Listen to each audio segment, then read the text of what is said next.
নমস্কার। নারায়ণতলা রামকৃষ্ণ বিদ্যা মন্দিরের পক্ষ থেকে সবাইকে বিশ্ব পরিবেশ দিবসের আন্তরিক প্রীতি শুভেচ্ছা অভিনন্দন। নারায়ণতলা রামকৃষ্ণ বিদ্যা মন্দির বিশ্ব পরিবেশ দিবস ৫ই জুনে এক বিশেষ প্রোগ্রাম আয়োজন করেছিল।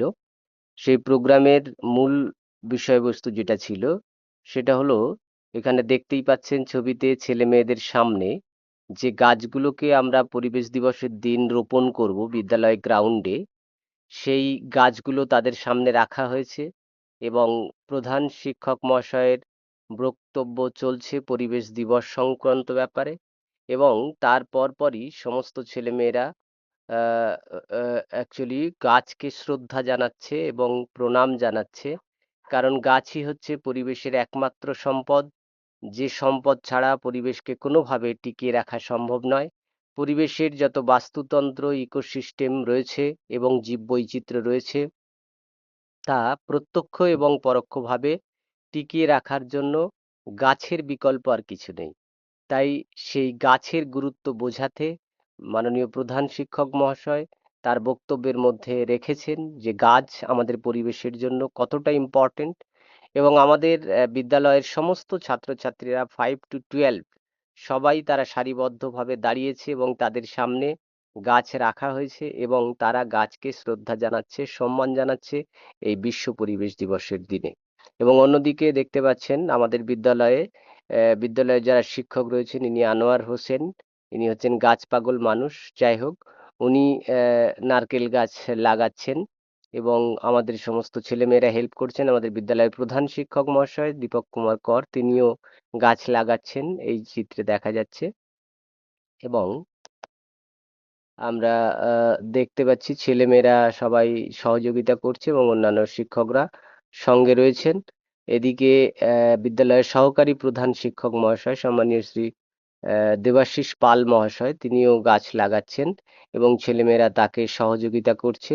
ছেলেমেয়েদের উৎসাহ ছিল দেখার মতো। এখানে আপনারা দেখতে পাচ্ছেন সম্মানীয় সন্তোষ হালদার, তিনিও গাছ লাগাচ্ছেন, তিনিও একজন গাছ পাগল মানুষ এবং তার আশেপাশের সমস্ত ছাত্রছাত্রীরা তাকে সহযোগিতা করছেন। এর পরপরই আমরা দেখতে পাবো আমাদের বিদ্যালয়ের অন্যান্য শিক্ষকরা, তারাও এই গাছ লাগাতে ব্যস্ত। এবং এই গাছের গুরুত্ব সবাইকে তুলে ধরার জন্য, মূলত ছাত্রছাত্রীদের মধ্যে মেসেজটা পৌঁছে দেওয়ার জন্য এই বিশ্ব পরিবেশ দিবস বা 5ই জুনে এই প্রোগ্রাম বা এই কর্মসূচি আমরা গ্রহণ করেছি। আমরা গার্ডেনের সমস্ত গাছকে পরিচর্যা করেছি, তাদের আগাছা নির্মূল করেছি, ডাল ছেঁটেছি। এখন দেখতে পাচ্ছেন ম্যাথের শিক্ষক সম্মানীয় ওয়াসিম বারী সর্দার, তিনিও গাছ লাগাচ্ছেন। আমরা সবাইকে বোঝানোর চেষ্টা করেছি যে গাছের বিকল্প কিছুই নেই, পরিবেশের একমাত্র সম্পদ এবং পরিবেশের সবচাইতে ভালো বন্ধু হচ্ছে গাছ। এখানে দেখছেন সাজেদ স্যার, তিনিও গাছ লাগাচ্ছেন, ছাত্রছাত্রীরা সহযোগিতা করছেন এই গাছ লাগানোর ব্যাপারে। আমরা চাই বিশ্ব পরিবেশ দিবসে সমস্ত ছাত্রছাত্রীরা তারা প্রত্যেকে তাদের বাড়িতে, রাস্তায়, মাঠে যেখানে তারা সুযোগ পাবে সেখানে একটা করে গাছ লাগুক এবং পরিচর্যা করুক। এখানে তরুণ কান্তি বৈদ্য, তরুণদা, উনিও গাছ লাগাচ্ছেন এবং আমাদের বিদ্যালয়ের ছাত্রছাত্রীরা সহযোগিতা করছেন। বিশেষ করে বিদ্যালয়ের যারা চাইল্ড ক্যাবিনেটের টিম ছিল তারা বিশেষভাবে আগ্রহী এবং অন্যান্য ছাত্রছাত্রীরাও বিশেষভাবে আগ্রহী, তারাও এই প্রোগ্রামে স্বতঃস্ফূর্তভাবে অংশগ্রহণ করেছে। বিদ্যালয়ের প্রায় 3,000 ছাত্রছাত্রী সবাই এই প্রোগ্রামে স্বতঃস্ফূর্তভাবে অংশগ্রহণ করেছে এবং তারাও গাছ লাগানোর জন্য এগিয়ে এসেছে, গর্ত খোঁড়া, আগাছা নির্মূল করা।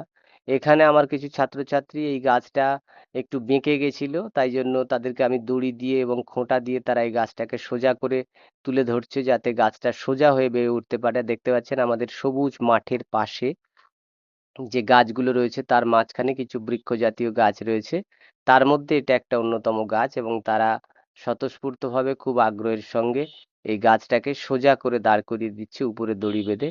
এখানে বিশ্ব পরিবেশ দিবস উপলক্ষে যে পরিবেশের উপরে একটা ড্রয়িং কম্পিটিশন হয়েছিল, সেখানে ছেলেমেয়েরা বিভিন্ন রকম ছবি আঁকছে। দেখতেই পাচ্ছেন সমস্ত ছবি আছে পরিবেশের উপরে, পরিবেশ সচেতনতা বিষয়ক ছবি, পরিবেশের উপরে ছবি। তারা সমস্ত ল্যান্ডস্কেপ আঁকার চেষ্টা করছে এবং সেখানে বিভিন্ন পরিবেশের চিত্র উঠে এসেছে সে সমস্ত ছেলে মেয়েদের মধ্যে। তাই আমরা সবাইকে আন্তরিক ধন্যবাদ জানাচ্ছি, ভালোবাসা জানাচ্ছি নারায়ণতলা রামকৃষ্ণ বিদ্যা মন্দিরের পক্ষ থেকে।